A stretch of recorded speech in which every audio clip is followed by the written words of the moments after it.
மெய்யாகவே நம் கர்த்தர் நம்மோடு கூட இருக்கிறார். எத்தனை பேர் விசுவாசிக்கிறீர்கள்? ஆமென். அவர் ஜீவனுள்ள ஒரு தேவன். மரித்தாலும் இதோ சதா நாட்களில் நான் உங்களோடு கூட இருக்கிறேன் என்று சொல்லியிருக்கிறார்.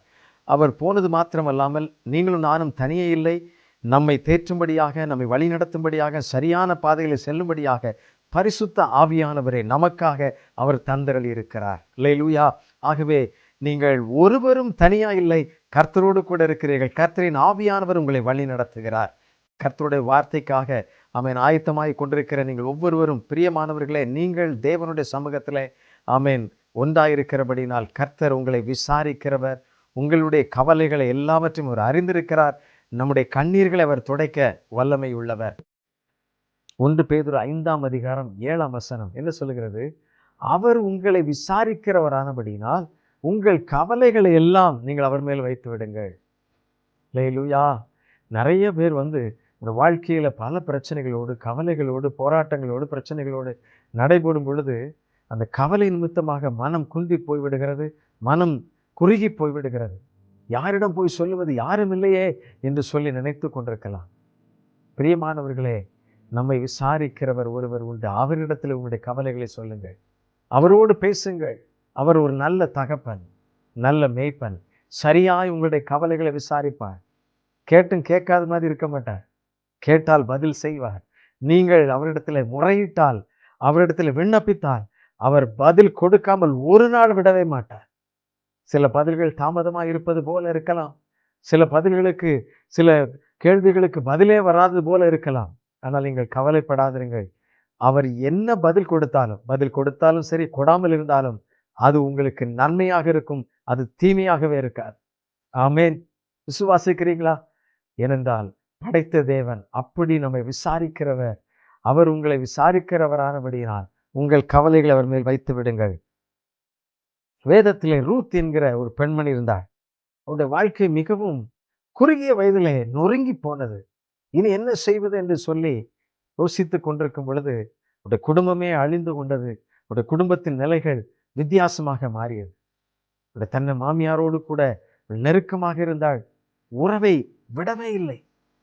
மாமியார் சொன்னால், நீ உன் இனத்தாரிடத்திற்கு போய்விடு, இனி உனக்கு ஏதாவது வாழ்க்கை கிடைக்கட்டும் என்று சொல்லி பார்த்தாள். இல்லை, முடியவே முடியாது என்று சொல்லி ரூத் அவருடைய மாமியாரோடு கூட நெருங்கி வாழ்ந்து கொண்டே இருந்தாள். எங்கு சென்றாலும் இருப்பேன் என்று சொல்லி அவள் பின்னாகவே சென்றாள். பிரியமானவர்களே, இறுதியாக நடந்தது என்ற வேதத்தில் ஒரு வசனம் சொல்லப்பட்டிருக்கிறது. வாசிக்கிறேன், கேளுங்கள். ரூத் 2:10.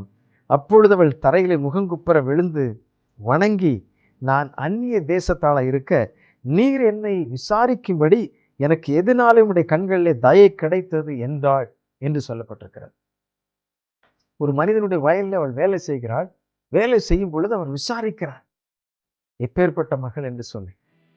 நீங்கள் அதற்கு அடுத்த வசனத்தை வாசித்து பார்ப்பீர் என்றால், உன் புருஷன் மரணமடைந்த பின்பு நீ உன் மாமியாருக்கு செய்ததும், உன் தகப்பனையும் உன் தாயையும் உன் ஜன்ம தேசத்தை விட்டு முன்னே நீ அறியாத ஜனங்களிடத்தில் வந்ததும் எல்லாம் எனக்கு விவரமாய் தெரிவிக்கப்பட்டது என்று சொல்லி ரூத் 2 சொல்லப்பட்டிருக்கிறது.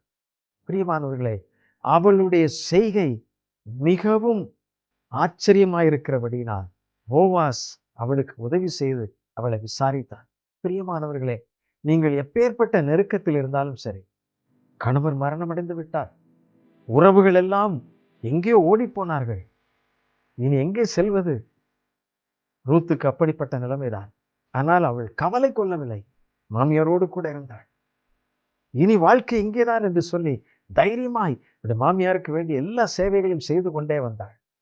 அவருடைய வாழ்க்கையை பார்த்த போவாஸ் அவளுக்கு என்னவெல்லாம் தேவையோ அவைகள் எல்லாவற்றையும் அவருடைய வயலில் அவன் செய்து கொடுத்தான் என்று சொல்லி பார்க்கப்படுகிறது. பிரியமானவர்களே, கர்த்தர் விசாரிக்கிறவர். நாம் ஏற்கனவே கேட்டது போல திக்கற்ற பிள்ளைகளையும் விதவைகளையும் அவர் விசாரிக்கிறவர். விடவே மாட்டார், கைவிடவே மாட்டார். அவர்களுடைய பிரச்சனைகளை ஆழமாய் அறிந்திருக்கிறார். எவ்வளவு நெருக்கம் வரும், எத்தனை பேர் ஏளனமாய் பேசுவார்கள், எல்லாவற்றையும் கர்த்தர் அறிந்திருக்கிறார். ஆகவே தான் அவர்களை பற்றி பிரத்யேகமாக எழுதுகிறார். திக்கற்ற பிள்ளைகளையும் விதவைகளையும் விசாரிக்கிறவர். ரூத்தினுடைய வாழ்க்கையிலே கர்த்தர் அப்படி விசாரித்து அவளுக்கு நலன் செய்கிறதை பார்க்கிறோம்.